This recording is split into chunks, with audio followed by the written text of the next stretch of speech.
మనము నిన్నటి క్లాస్లో కొన్ని మెయిన్ టాపిక్స్ అంటే ఎలక్ట్రానిక్ కాన్ఫిగరేషన్స్కి సంబంధించి డిస్కస్ చేసుకున్నాము. నిన్న ఎస్టర్డేస్ క్లాస్లో లాస్ట్లో మనం చెప్పుకున్నది ఎలక్ట్రానిక్ కాన్ఫిగరేషన్స్లో ఎక్సెప్షన్స్. అదే క్రోమియం అండ్ కాపర్, అవి సమ్ డిఫరెంట్ ఎలక్ట్రానిక్ కాన్ఫిగరేషన్స్ని ఎగ్జిబిట్ చేస్తాయి. యాక్చువల్గా ఇక్కడ మన స్క్రీన్ మీద కనపడుతున్నట్టు కాపర్ అటామిక్ నంబర్ 29. 29 అయితే ఎలక్ట్రానిక్ కాన్ఫిగరేషన్ ఎలా ఉండాలి?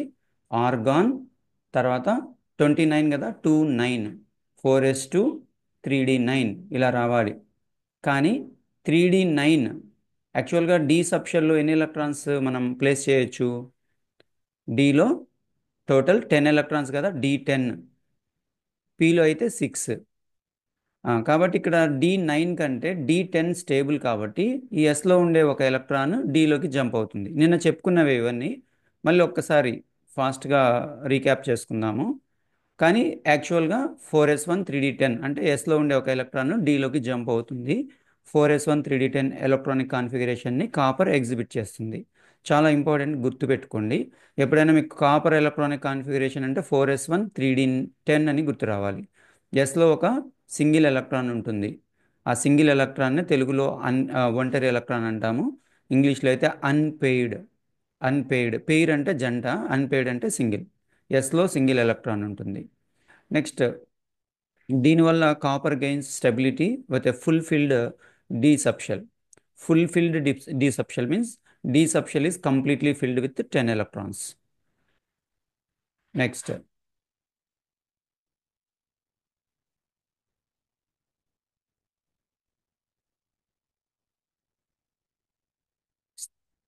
Electronic configurations of chromium atomic number 24 కదా. యాక్చువల్గా మనము 24 అంటే 4s2 3d4 ఇలా ఉండాలి.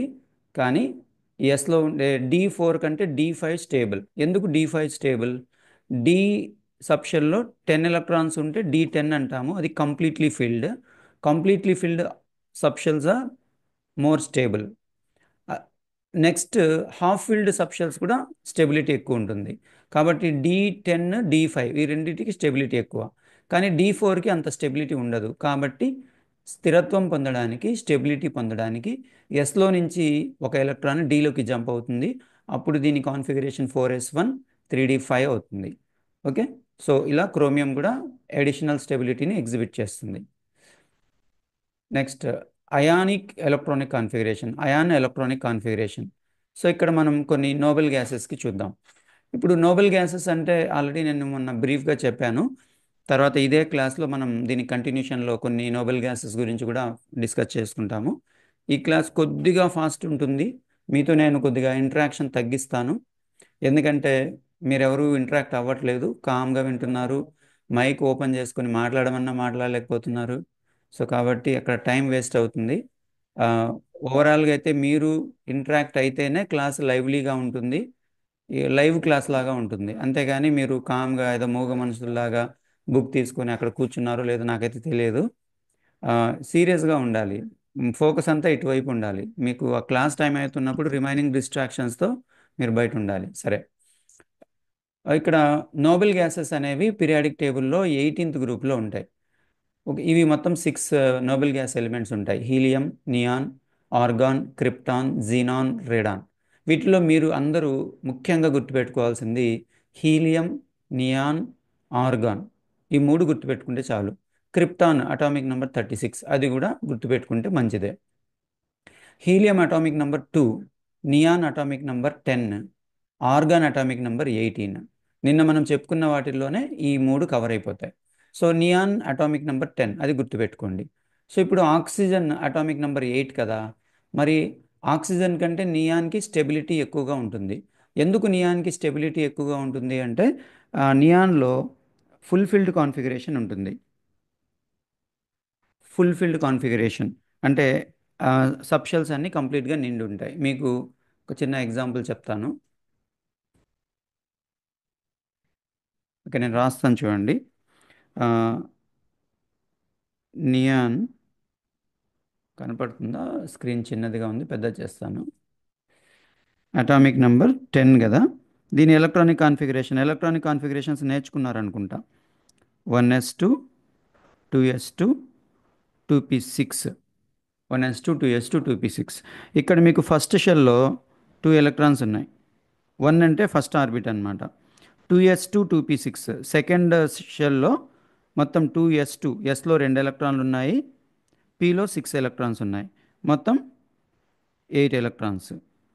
ఓకే, అంటే మొదటి ఆర్బిట్లో ఫస్ట్ ఆర్బిట్లో 1s2 1 1 దీంట్లో 2 ఎలక్ట్రాన్స్, సెకండ్ ఆర్బిట్లో 8 ఎలక్ట్రాన్స్ ఉన్నాయి. ఇవన్నీ మీకు తెలియాలి, బేసిక్స్ ఇవన్నీ. మనం ఒక యాటమ్ తీసుకున్నప్పుడు దాంట్లో న్యూక్లియస్ ఉంటుంది, ఆర్బిట్స్ ఉంటాయి. ఇది ఫస్ట్ ఆర్బిట్, ఇది సెకండ్ ఆర్బిట్. ఇక్కడ మనకు ఫస్ట్ ఆర్బిట్లో ఎన్ని ఎలక్ట్రాన్స్ ఉన్నాయి? 2 ఎలక్ట్రాన్స్ ఉన్నాయి. సెకండ్ ఆర్బిట్లో ఎన్ని ఉన్నాయి? 8 ఎలక్ట్రాన్స్ ఉన్నాయి. ఓకేనా? ఇవి 2 పాయింట్స్ గుర్తుపెట్టుకోండి. అంటే ఇప్పుడు ఈ 2 ఆర్బిట్స్లో లాస్ట్ ఆర్బిట్ ఏది అంటే ఏం చెప్తారు మీరు? First orbital second orbital? Second orbit అనేది ఇది ఫస్ట్ ఆర్బిట్, ఇది సెకండ్ ఆర్బిట్. ఇది ఫస్ట్ బెంచ్ సెకండ్ బెంచ్ అనుకోండి. ఫస్ట్ బెంచ్ సెకండ్ బెంచ్లో లాస్ట్ బెంచ్ ఏది అంటే సెకండ్ బెంచ్. దాన్నే మనం అవుటర్ మోస్ట్ ఆర్బిట్ అంటాం, చివరి కక్ష అంటాం. చివరి కక్షలో ఎన్ని ఎలక్ట్రాన్స్ ఉన్నాయి? ఇక్కడ లాస్ట్ ఆర్బిట్లో 8 ఎలక్ట్రాన్స్ ఉన్నాయి. సో ఈ పాయింట్ గుర్తుపెట్టుకోండి. ఏదైనా ఒక యాటంలో అవుటర్ మోస్ట్ ఆర్బిట్లో అంటే చివరి కక్షలో లాస్ట్ ఆర్బిట్లో 8 ఎలక్ట్రాన్స్ కానీ ఉంటే దానికి స్టెబిలిటీ ఉంటుంది. Okay, it will be more stable. దీన్ని ఆక్టేట్ రూల్ అంటాం. ఆక్టేట్ రూల్ మళ్ళీ సందర్భం వచ్చినప్పుడు చెప్తాను. అష్టక నియమము అంటాం octet rule. Lewis octet rule, Lewis అనే సైంటిస్ట్ దీన్ని ప్రపోజ్ చేశాడు. సో ఎందుకు ఇలా స్టెబిలిటీ ఉంటుందంటే ఇక్కడ చూడండి, 2p6 కనపడుతుందా లాస్ట్లో? 2p6 p6 పీ సబ్షెల్ అయినా చెప్పుకున్నాం. పీ సబ్షెల్లో మొత్తం 3 ఆర్బిటాల్స్ ఉంటాయి. సో ఒక్కొక్క ఆర్బిటాల్లో 2 ఎలక్ట్రాన్లకు ప్లేస్ ఉంటుంది. P x p y p z. పిఎక్స్లో 2, పివైలో 2, పిజెడ్లో 2, మొత్తం ఎన్ని? 6 ఎలక్ట్రాన్స్ కదా. 6 ఎలక్ట్రాన్స్ ఉంటే అది పి ఆర్బిటల్, పి సబ్షెల్ కంప్లీట్గా నిండినట్టు. నేను ఇందాక చెప్పాను కదా మీకు, డీలో 10 ఉంటే స్టెబిలిటీ ఎక్కువ ఉంటుంది, పిలో 6 ఉంటే స్టెబిలిటీ ఎక్కువ ఉంటుంది. వీటిని మనము full filled full filled configuration అంటాం. అదే డీలో 5 ఉన్న, పిలో 3 ఉన్న వాటిని కూడా హాఫ్ ఫీల్డ్ అంటాం వీటిని. ఈ హాఫ్ ఫీల్డ్కి కూడా స్టెబిలిటీ ఎక్కువ ఉంటుంది. ఫుల్లీ ఫీల్డ్కి హాఫ్ ఫీల్డ్కి స్టెబిలిటీ ఎక్కువ ఉంటుంది. ఓకేనా? సో ఇప్పుడు నియాన్ ఎందుకు స్టేబుల్గా ఉంటుంది అని అంటే, నియాన్ కాన్ఫిగరేషన్ మనం జస్ట్ చూసాం కదా. Neon atomic number 10, electronic configuration 1s2 2s2 2p6. ఇక్కడ p6 వచ్చింది కదా. ఈ ఫుల్ ఫీల్డ్ కాన్ఫిగరేషన్ వల్ల దీనికి స్టెబిలిటీ ఎక్కువ ఉంటుంది. ఓకే, స్థిరంగా ఉంటుంది. మీరందరూ ఎందుకు చదువుకుంటున్నారు? ఎందుకు కష్టపడుతున్నారు? ఇప్పుడు హాలిడేస్ కదా, ఆన్లైన్ క్లాసెస్ కూడా ఎందుకు అటెండ్ చేస్తున్నారు మీరు? మీకేం పని లేదా అని అడిగితే ఏం చెప్తారు మీరు? సార్ మేము బాగా చదువుకొని ఫ్యూచర్లో మంచి స్థాయికి వెళ్ళాలనుకుంటున్నాము, మా పేరెంట్స్ ఆశించిన దానికంటే ఇంకా మేము బాగా ఉన్నత స్థాయికి వెళ్ళాలనుకుంటున్నాము అని చెప్తారు. అంతే కదా. ఏంటి ఉన్నత స్థాయి అంటే? అంటే మీ లైఫ్లో మీరు హ్యాపీగా హెల్తీగా పీస్ఫుల్గా జీవించాలి అనుకుంటున్నారు. అలా ఫ్యూచర్లో ఉండాలంటే ఇప్పుడు ఏం చేయాలి? ఇప్పుడు కష్టపడాలి మనం. ఓకే, ఇప్పుడు ఎలా కష్టపడాలి? మన దగ్గర ఉండేటువంటి టైంను ప్రాపర్గా యూటిలైజ్ చేసుకోవాలి. అండ్ ప్రాపర్ డైరెక్షన్లో, టీచర్స్ పేరెంట్స్ చెప్పినటువంటి డైరెక్షన్స్లో, అండ్ మీ ఓన్ యొక్క క్రియేటివిటీతో ముందుకెళ్ళాలి. అప్పుడే మనం లైఫ్లో మంచిగా స్టేబుల్గా ఉంటాం. స్టెబిలిటీ కోసమే మనం కూడా కష్టపడేది, అవునా కదా? అలానే పీరియాడిక్ టేబుల్లో ఉండే ఎలిమెంట్స్ కూడా స్టెబిలిటీ కోసం కష్టపడుతూ ఉంటాయి. వాటికి స్టెబిలిటీ ఏంటంటే, ఇప్పుడు ఈ స్టేబుల్గా ఉండేవన్నీ కూడా Nobel gases. Helium, neon, organ, krypton, xenon, radon. ఇవి చాలా బాగా స్టేబుల్గా ఉంటాయి ఇవి. సో మిగతావన్నీ కూడా వీటిలాగానే స్టేబుల్గా ఉండాలని ప్రయత్నిస్తూ ఉంటాయి. సో ఇప్పుడు మనం ఇందాక చెప్పుకుంటున్నటువంటి ఎగ్జాంపుల్లో ఆక్సిజన్ తీసుకున్నాం అనుకోండి. ఆక్సిజన్ అటామిక్ నెంబర్ 8 కదా. మరి ఆక్సిజన్ 8, దాని పక్కనే నియాన్ ఉంది, నియాన్ 10 కదా. మరి నియాన్ లాగా ఆక్సిజన్ కూడా స్టెబిలిటీ పొందాలంటే ఏం కావాలి చెప్పండి? ఆక్సిజన్కి 2 ఎలక్ట్రాన్స్ కావాలి. ఎందుకంటే ఆక్సిజన్ అటామిక్ నెంబర్ 8 కాబట్టి తన దగ్గర 8 ఎలక్ట్రాన్సే ఉంటాయి. ఇప్పుడు నియాన్ లాగా స్టెబిలిటీ పొందాలంటే తనకు 2 ఎలక్ట్రాన్స్ కావాలి. కాబట్టి ఇక్కడ చూడండి, O-2 అని మెన్షన్ చేసింది. అంటే ఆక్సిజన్ 2 ఎలక్ట్రాన్స్ను గెయిన్ చేసింది. ఆక్సిజన్ 2 ఎలక్ట్రాన్లను అడిషనల్గా గెయిన్ చేసింది, పొందింది. 2 ఎలక్ట్రాన్లను అడిషనల్గా ఇవి గెయిన్ చేయడం వలన తనకు కూడా నియాన్ కాన్ఫిగరేషన్ వచ్చేస్తుంది అనమాట. దీనివల్ల అది స్టేబుల్గా ఉంటుంది. ఇప్పుడు నేను మీకు ఒక క్వశ్చన్ వేసాను అనుకోండి. ఆ, ఆక్సిజన్ ఆక్సిజన్ ఆక్సైడ్ అయాన్, ఇదేమో ఆక్సిజన్, దీన్ని ఆక్సైడ్ అయాన్ అంటాం. ఈ రెండిట్లో దేనికి స్టెబిలిటీ ఎక్కువ ఉంటుంది అంటే ఏం చెప్తారు మీరు? ఆక్సైడ్కి, ఆక్సిజన్కి. ఒకసారి ఆక్సిజన్ ఎలక్ట్రానిక్ కాన్ఫిగరేషన్ చూసామనుకోండి, అటామిక్ నెంబర్ 8 కదా. ఎలక్ట్రానిక్ కాన్ఫిగరేషన్ నేర్చుకోవాలి గట్టిగా చెప్తున్నా నేను. ఓకే. నేను పర్సనల్గా మీకు కాల్ చేసి అడుగుతా ఇంటి దగ్గర ఉన్నప్పుడు. So very serious. 1s2, 2s2, 2p4, 8 కదా మొత్తం. ఫస్ట్ షెల్లో 2 ఎలక్ట్రాన్స్ ఉన్నాయి. సెకండ్ షెల్లో 2 + 4 6 ఎలక్ట్రాన్స్ ఉన్నాయి. అదే ఆక్సైడ్ అయాన్లో, ఆక్సైడ్ అయాన్ అటామిక్ నెంబర్ కూడా 8. ఎలక్ట్రాన్స్ను గెయిన్ చేసినంత మాత్రాన అటామిక్ నంబర్ మారదు, అటామిక్ నంబర్ అంతే. అటామిక్ నంబర్ అంటే ఏంటి? Number of protons. Protons number ఏం మారలేదు, 2 ఎలక్ట్రాన్లను గెయిన్ చేసింది అంతే. ఇప్పుడు దీని కాన్ఫిగరేషన్ ఏంటి? 1s2, 2s2, 2p, యాక్చువల్గా 2p4 కదా. 2p4 అయితే 2p4 అయితే 2 ఎలక్ట్రాన్స్ ఇప్పుడు అడిషనల్గా గెయిన్ చేసింది ఇక్కడ. కాబట్టి ఇక్కడ ఈ 4కి ఇంకొక 2 ఎలక్ట్రాన్స్ యాడ్ అవుతాయి.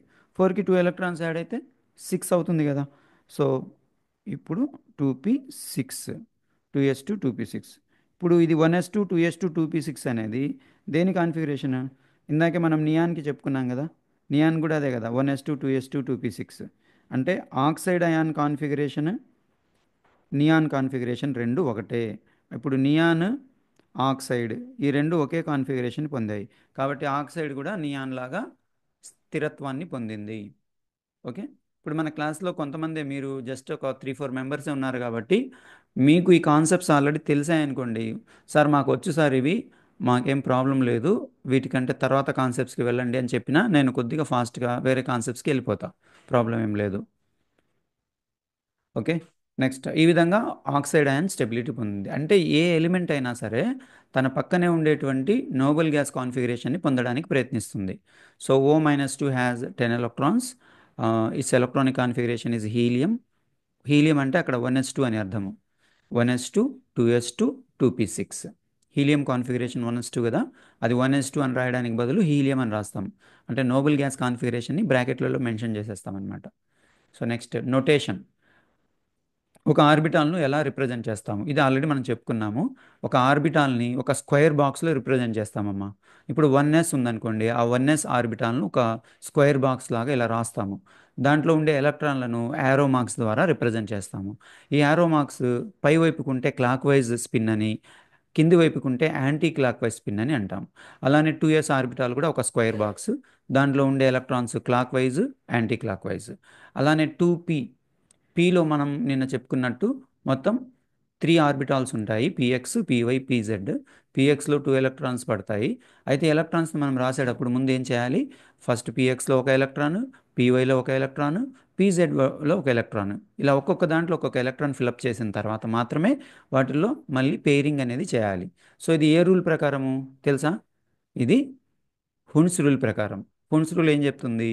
పి ఆర్బిటాలలో కానీ డి ఆర్బిటాలలో కానీ, వీటిని మనం డీజనరేట్ ఆర్బిటాల్స్లో ఆర్బిటాలను మనం ఫిలప్ చేసేటప్పుడు ముందు ఒక్కొక్క దాంట్లో ఒక్కొక్క ఎలక్ట్రాన్ ఫిలప్ చేసిన తర్వాత మాత్రమే పేరింగ్ చేయాలి. సో ఇప్పుడు ఆక్సిజన్లో మొత్తం 8 ఎలక్ట్రాన్స్ కదా ఉంది. ఈ 8 ఎలక్ట్రాన్స్లో 1sలో 2, 2sలో 2, మొత్తం 4 ఎలక్ట్రాన్స్ అయిపోయాయి.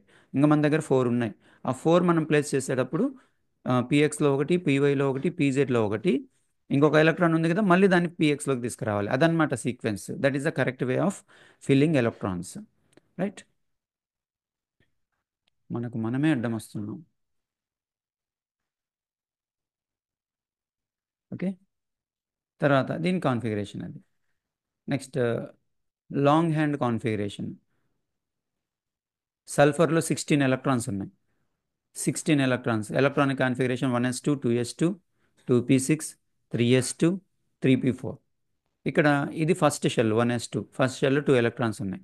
సెకండ్ షెల్లో 2s2, 2p6, మొత్తం 2 + 6, 6, 8 ఉన్నాయి. ఇది third shell 3s2, 3p4. Third షెల్లో 2 + 4, 6 ఎలక్ట్రాన్స్ ఉన్నాయి. ఈ థర్డ్ షెల్ని లాస్ట్ షెల్ అంటాం కదా మనము, అవుటర్ మోస్ట్ షెల్. ఇందాక చెప్పాను కదా, first bench, second bench, third bench, last bench ఏది? ఇది. సో లాస్ట్లో ఉండే ఎలక్ట్రాన్సే మనకి ఇంపార్టెంట్ అనమాట. సో వాటిని వ్యాలెన్స్ ఎలక్ట్రాన్స్ అంటాము, దీన్ని వ్యాలెన్స్ ఆర్బిట్ అంటాం. సో మొత్తం వ్యాలెన్స్ ఎలక్ట్రాన్స్ ఎన్ని ఉన్నాయి ఇక్కడ? 2 + 4, 6 ఉన్నాయి. రైట్. ఇప్పుడు ఇది 16 కదా సల్ఫర్ అటామిక్ నంబర్. సల్ఫర్కి దగ్గరలో ఉండే నోబెల్ గ్యాస్ ఏది? ఐడియా ఉందా? సల్ఫర్కి దగ్గరగా ఉండే Nobel gas organ. Organ atomic number 18. మరి సల్ఫర్కి ఆర్గాన్కి ఏంటి డిఫరెన్స్ అంటే 2 ఎలక్ట్రాన్స్. ఓకే, చూద్దాం. లోపల ఉండే ఎలక్ట్రాన్స్ను కోర్ ఎలక్ట్రాన్స్ అంటాము. సో దీన్ని మనం short hand కాన్ఫిగరేషన్లో neon 3s2 3p4 అని రాసేయచ్చు. చూడమ్మా, చాలా షార్ట్గా రాయాలి. ఇలా రాయాలి. మీరు కాంపిటేటివ్ ఎగ్జామ్స్కి ప్రిపేర్ అయ్యేటప్పుడు షార్ట్ హ్యాండ్ మొత్తం ఇలా మొత్తం రాసుకుంటూ కూర్చోకూడదు. సో సల్ఫర్ కాన్ఫిగరేషన్ అనగానే మీకు అట్లీస్ట్ మీకు లాస్ట్లో ఉండేది ఒకటి గుర్తొచ్చినా చాలు. అటామిక్ నెంబర్ 16, మొత్తం లాస్ట్లో 6 ఎలక్ట్రాన్స్ ఉంటాయి. 2 + 4 6 ఎలక్ట్రాన్స్. సో ఓకే, దీన్ని నియాన్ అని రాసేసాను చూడండి. ఇక్కడ నియాన్ అంటే 1s2 2s2 2p6, ఈ మొత్తానికి బదులు నియాన్ అని రాసేయచ్చు, నోబుల్ గ్యాస్ కాన్ఫిగరేషన్. తర్వాత 3s2 3p4, దాన్ని షార్ట్ హ్యాండ్ కాన్ఫిగరేషన్ అంటాం, నొటేషన్ అంటాం. నెక్స్ట్ కొన్ని మల్టిపుల్ చాయిస్ క్వశ్చన్స్ ఇచ్చినాను ఇక్కడ. సో ఇవి ఒకసారి చూడండి. Which of the following does not obey Aufbau principle? ఇక్కడ ఆబో ప్రిన్సిపల్ని ఫాలో కానిది ఏది? ఆబో ప్రిన్సిపల్ అంటే ఏంటి? ముందు లోయర్ ఎనర్జీ ఆర్బిటాల్ని ఫిలప్ చేయాలి, ఆ తర్వాత మాత్రమే హయ్యర్ ఎనర్జీ ఆర్బిటాల్స్ని ఫిలప్ చేయాలి. దీంట్లో ఏది ఐడెంటిఫై చేయండి. నేను రికార్డ్ చేస్తున్నాను కాబట్టి వీడియో మీరు ఫాస్ట్గా చెప్పగలిగితే చెప్పండి, లేదంటే నేను చెప్పేస్తాను. ముందు లోయర్ ఎనర్జీ ఆర్బిటల్స్ ఫిలప్ అవ్వాలి. అంటే ఇవి స్టార్టింగ్లో ఉండేవన్నీ కంప్లీట్గా ఫిలప్ అవ్వాలి. ఒక్కొక్క దాంట్లో 2 ఎలక్ట్రాన్లు ఉండాలి. దీంట్లో 2 ఉన్నాయి, దీంట్లో 2 ఉన్నాయి, దీంట్లో 2 ఉన్నాయి, కానీ దీంట్లో ఒకటే ఉంది. అంటే ఇది నింపకుండానే దీంట్లో ఈ ఆర్బిటాల్లో 2 ఎలక్ట్రాన్లు పెట్టకుండానే తర్వాత ఆర్బిటాల్లోకి ఎలక్ట్రాన్స్ పంపించేశారు. మళ్ళీ దీంట్లో కూడా చూడండి, అన్యాయం జరిగింది. ఏంటి? ఇక్కడ దీన్ని ఫిలప్ చేయకుండా ఫస్ట్లో 2 ఎలక్ట్రాన్స్ పెట్టారు, సెకండ్లో ఎలక్ట్రాన్ అసలు ఏం లేకుండా లాస్ట్లో ఒక ఎలక్ట్రాన్ పెట్టారు. అన్యాయం కదా ఇది. ఇది హున్స్ రూల్ని ఒబే చేయట్లేదు, అలానే అబోవ్ ప్రిన్సిపల్ని కూడా. సో కాబట్టి ఈ బి అనే ఆప్షన్ రాంగ్ అనమాట. అలా మనం చేయకూడదు. So next one, which one of the following is the correct order of filling subshells? సబ్షెల్స్ని ఫిల్అప్ చేసేటువంటి కరెక్ట్ ఆర్డర్ ఏది? నిన్న ఒక ఆర్డర్ చెప్పాను మీకు నేను, అదంతా గుర్తుపెట్టుకుని ఉంటే మీరు దీన్ని ఆన్సర్ చేయగలరు. ఇవన్నీ అడిగిన క్వశ్చన్సే ప్రీవియస్ ఎగ్జామ్స్లో. నేను ఒక ఆర్డర్ చెప్పాను. ఫస్ట్ 1s, తర్వాత 2s 2p, 3s 3p, 3s 3p తర్వాత 4s 4pకి మధ్యలో 3d వస్తుందని చెప్పాను. అలా ఏమన్నా ఉన్నాయో చూడండి. 4s 4pకి మధ్యలో 3d ఉండి, ఓకే, ఏదైనా ఆప్షన్ ఉందా? 4s 4pకి మధ్యలో 3d, second option. Okay, right. చెప్పినవన్నీ మీరు ఏ రోజుకి ఆ రోజు, ఇవన్నీ కూడా ఇంటర్ కనెక్టెడ్ అమ్మా. నేను అందుకని బేసిక్ నుంచి స్టార్ట్ చేశాను. డైరెక్ట్గా మీకు లెసన్స్లో వెళ్ళాను అనుకోండి, ఇలాంటి బేసిక్ కాన్సెప్ట్స్ మీకు తెలియకపోతే తర్వాత నాకు కూడా ఇబ్బంది. ఎందుకంటే మీకు అర్థం కాదు నేను చెప్పేది, మీరు అర్థం చేసుకోలేరు, బోర్ అనిపిస్తుంది క్లాస్. సో అందుకని మనం బేసిక్స్లో స్ట్రాంగ్గా ఉంటే తర్వాత హయ్యర్ కాన్సెప్ట్స్ని ఈజీగా అండర్స్టాండ్ చేసుకోవచ్చు. So no two electrons in an orbital can have parallel spin. This statement emerges from. ఒకే ఆర్బిటాల్లో 2 ఎలక్ట్రాన్లు ఒకే స్పిన్లో ఉండకూడదు అంటే ఏంటి? ఇది ఎవరు చెప్పారు? దీన్ని చెప్పింది పాలిస్ ఎక్స్క్లూజన్ ప్రిన్సిపల్ అంటాం. పాలిస్ ప్రిన్సిపల్ ప్రకారం మనం ఒక ఆర్బిటాల్ తీసుకున్నాం అనుకోండి. ఒక ఆర్బిటాల్లో 2 ఎలక్ట్రాన్స్ ఉంటే ఆ 2 ఎలక్ట్రాన్లలో ఒకటి క్లాక్ వైజ్ స్పిన్లో ఉండాలి, ఇంకొకటి యాంటీ క్లాక్ వైజ్ స్పిన్లో ఉండాలి. ఇలా ఉండాలి, అంతేగాని 2 క్లాక్ వైజ్లో ఉండకూడదు, 2 యాంటీ క్లాక్ వైజ్లో ఉండకూడదు. దీన్ని చెప్పింది పాలిస్ ప్రిన్సిపల్. పాలి అనే సైంటిస్ట్. ఈ క్లాక్ వైజ్లో ఉండేదాని యొక్క స్పిన్ ఎంత? +1/2. యాంటీ క్లాక్ వైజ్లో ఉండేదాని స్పిన్ -1/2. సో ఇలా ఉండాలి అని చెప్పింది పాలి. సో దీన్ని పాలిస్ ప్రిన్సిపల్ అంటాం. Right? Hund's rule, above principle, Pauli's exclusion principle, N+L rule. So Pauli's principle. Next, the rule that explains the reason for chromium to have క్రోమియంకి argon 3D. యాక్చువల్గా chromium atomic number 24 కదా. 24 అన్నప్పుడు organ 4s2 3d4, 24 4s2 3d4 ఇలా ఉండాలి అని అనుకున్నాం మనం. కానీ అలా ఉండకూడదు. డీలో D4 కంటే D5కి స్టెబిలిటీ ఎక్కువ అని చెప్పుకున్నాం కదా. అప్పుడు ఎస్లో ఉండే ఒక ఎలక్ట్రాన్ డీలోకి జంప్ అవుతుంది అని చెప్పుకున్నాము. ఇది చెప్పింది ఎవరు? ఏ రూల్ ప్రకారం ఇది? ఎందుకు ఇలా జరుగుతుంది? ఎస్లో నుంచి డీలోకి ఎలక్ట్రాన్ ఎందుకు జంప్ అవుతుంది? స్టెబిలిటీ కోసం. సో ఈ స్టెబిలిటీ కాన్సెప్ట్ని చెప్పింది హున్స్ రూల్ అనమాట. ఇలా హాఫ్ ఫిల్డ్ ఆర్బిటాల్స్ లేదా ఫుల్లీ ఫిల్డ్ ఆర్బిటాల్స్ స్టేబుల్గా ఉంటాయి అని చెప్పింది Hund's rule. So Hund's rule ప్రకారము క్రోమియం అండ్ కాపర్ డిఫరెంట్ అంటే అబ్నార్మల్ ఎలక్ట్రానిక్ కాన్ఫిగరేషన్ని ఎగ్జిబిట్ చేస్తాయి. Next, chromium atomic number 24. The number of unpaired electrons is. క్రోమియంలో అన్పేడ్ ఎలక్ట్రాన్స్ ఎన్ని ఉంటాయమ్మా? ఇందాక చెప్పాను మీకు నేను. సో 4s1 3d5 కదా, 4s1 3d5. ఓకే, మీకు ఇది చెప్తానులే, ఎక్స్ప్లెయిన్ చేస్తాను. ఆ, chromium atomic number 24, electronic configuration వచ్చేసి ఆర్గాన్ 4s1 3d5. గుర్తుపెట్టుకోండి ఇది. దీన్ని ఆర్బిటాల్స్గా మెన్షన్ చేస్తాను. డీలో మొత్తం ఎన్ని ఆర్బిటాల్స్ ఉంటాయమ్మా? 5 ఉంటాయి కదా, 1 2 3 4 5. 5 ఆర్బిటాల్స్ ఉంటాయి. వీటిలో ఎలక్ట్రాన్స్ చూడండి, S1. 3d5 అంటే ఇది dxy dyz dzx dx square Y square dz square, మొత్తం 5 ఉంటాయి. 3d5 అంటే మనం ఎలా పెట్టాలి ఎలక్ట్రాన్స్ వీటిలో, ఎలా డిస్ట్రిబ్యూట్ చేయాలి? ఒక్కొక్క దాంట్లో ఒక్కొక్క ఎలక్ట్రాన్ని ఫస్ట్ ఫిల్అప్ చేయాలి కదా. సో కాబట్టి dxyలో ఒకటి, వైజెడ్లో ఒకటి, జెడ్ఎక్స్లో ఒకటి, ఎక్స్ స్క్వేర్ వై స్క్వేర్లో ఒకటి, జెడ్ స్క్వేర్లో ఒకటి, ఒక్కో దాంట్లో ఒక ఎలక్ట్రాన్ పెట్టేశాను. ఇంకా ఉన్నాయి ఇక్కడ ఎలక్ట్రాన్స్. ఇక్కడ 1 అయిపోయింది, ఇక్కడ డి ఫైవ్ కూడా అయిపోయాయి. మొత్తం ఎన్ని అన్పేడ్ ఎలక్ట్రాన్స్ ఉన్నాయి? అన్పేడ్ అంటే ఏంటి? సింగిల్గా ఉండేవి, ఒంటరిగా ఉండేవి. ఒంటరి ఎలక్ట్రాన్స్ ఎన్ని ఉన్నాయి అక్కడ? కనపడుతున్నాయి కదా. ఎక్కడన్నా సరే పెయిరింగ్ ఉందా? ఎక్కడన్నా సరే రెండు ఎలక్ట్రాన్లు కలిపి ఒకే ఆర్బిటాల్ ఏమన్నా ఉన్నాయా? లేవు కదా, అన్నీ సింగిల్గానే ఉన్నాయి కదా. ఉంటే మొత్తం ఎన్ని? ఎస్లో ఒకటి, డిలో 5. Got the answer? So total 6.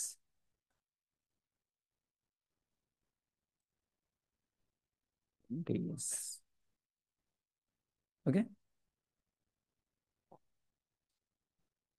Oh sorry, ఇక్కడ క్రోమియం +3 అని అడిగాడు, నేను చూడలేదు అది. క్రోమియం +3 అంటే అర్థం ఏంటంటే, క్రోమియంలో అయితే మామూలుగా ఎన్ని ఉంటాయి చెప్పండి? 6, ఇప్పుడే చెప్పుకున్నాం కదా. క్రోమియం +3 అన్నాడు. +3 అంటే ఏంటి? అది 3 ఎలక్ట్రాన్స్ను లూజ్ అయ్యింది, అంతేనా? -3 అంటే 3 ఎలక్ట్రాన్స్ను గెయిన్ చేసుకున్నట్టు. +3 అంటే 3 ఎలక్ట్రాన్స్ను లూజ్ అయినట్టు. మొత్తం 6లో 6 అన్పేడ్ ఎలక్ట్రాన్స్ ఇప్పుడే చూసాం కదా. ఆ 6లో 3 పోతే ఇంకెన్ని ఉంటాయి? 3 కదా. అది మ్మ్. అది క్వశ్చన్ కంప్లీట్గా చూడలేదు నేను కూడా. So 3 electrons. ఇక్కడ క్రోమియం కాన్ఫిగరేషన్ ఇచ్చాడు, ఒక 3 ఎలక్ట్రాన్స్ తీసేశాడు. రైట్. ఓకే, ఇది మనం దీంతో మనకి లాస్ట్ పార్ట్ ఈ ఎలక్ట్రానిక్ కాన్ఫిగరేషన్కి సంబంధించి సమ్ బేసిక్ కాన్సెప్ట్స్ మనం డిస్కస్ చేసుకున్నాము. I hope you also get perfection with this. And only practice makes you perfect and successful. So practice చేయాలి. క్లాస్ విన్నంత మాత్రాన మీకు వచ్చేది ఏమీ లేదు. క్లాస్ ద్వారా మీకు జస్ట్ కాన్సెప్ట్ అర్థం కావడానికి మాత్రమే క్లాసెస్. దాన్ని ప్రాక్టీస్ చేసి అర్థం చేసుకొని మళ్ళీ మీ మైండ్లో దాన్ని పదిలం చేయాలి అని అంటే you have to practice, you have to struggle. Okay. అది కూడా ఎప్పటికి అప్పుడే, అంటే ఏ రోజుకి ఆ రోజు. ఇప్పుడు క్లాస్ అయిపోయిన తర్వాత కొంతసేపు రెస్ట్ తీసుకోండి, తర్వాత ప్రాక్టీస్ చేయండి. ఆ పని అయిపోతుంది, ఎప్పటి పని అప్పుడు కంప్లీట్ చేసేయండి. ఓకే. అండ్ ఫ్యూచర్లో ఇంకా జస్ట్ 4 5 డేస్లోనే మీకు రెగ్యులర్ క్లాసెస్ స్టార్ట్ అవుతాయి, ఈ మెయిన్ బేసిక్స్ చెప్పిన తర్వాత.